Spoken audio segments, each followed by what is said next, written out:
Muntik na siya mawala sa sarili niya. Ayan.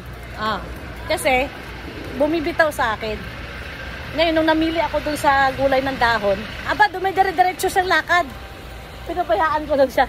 Lingon siya ng lingon. Paiyak na siya. Iwan mo na Ganun na siya. Nung pumapalayo na siya lalo, sinigawan ko na siya. Hoy, halika rito. Ang ilan yan, pangalawa? Pangalawa. Yung malaki yung panganay. Grade 2 na yun eh. Ang daming baby dito, no? Okay, niwak ka lang. Kay ano ka na lang, kay Mat ka na lang para may alagain si Mat. Wala kaming bata doon. Wala rin magbabantay, dadalhin mo rin sa palengke. Ay. Ilang linggo ang bakasyon ni Payat? Ha? Ilang linggo? Wala, magsil lang yun, may sakit daw. Para ikaw lang. May sakit daw. Pakialam sa mga katawan namin, mga bakal. Ha? Dahilan yun lang naman doon sa kumari ko para di kayo pagalitan, may sakit. May sakit naman talaga kami. Hindi pa kami nilalagnat. Si Payat, bigla kang dumating, tapos siya na, nung dumating ka, bigla siya nagkasakit. Oo. Talaga naman. Saan ba? Mo?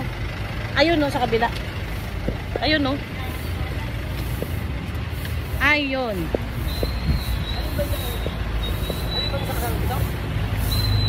Kaya pa nga.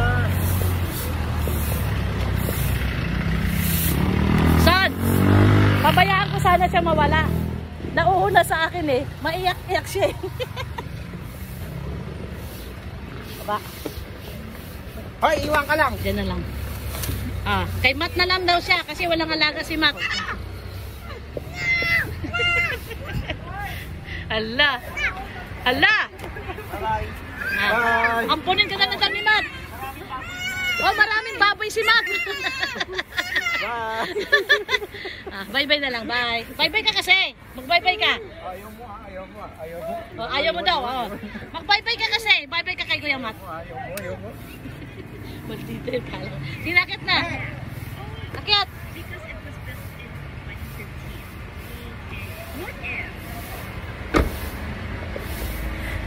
Gustong-gusto siya sa loob ng palengke.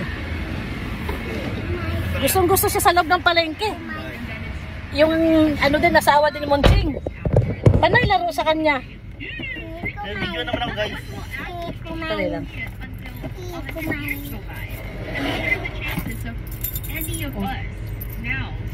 Yan na. Wala na, yan na yung barya.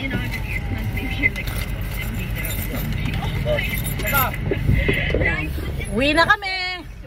Tapos na kami na malengke.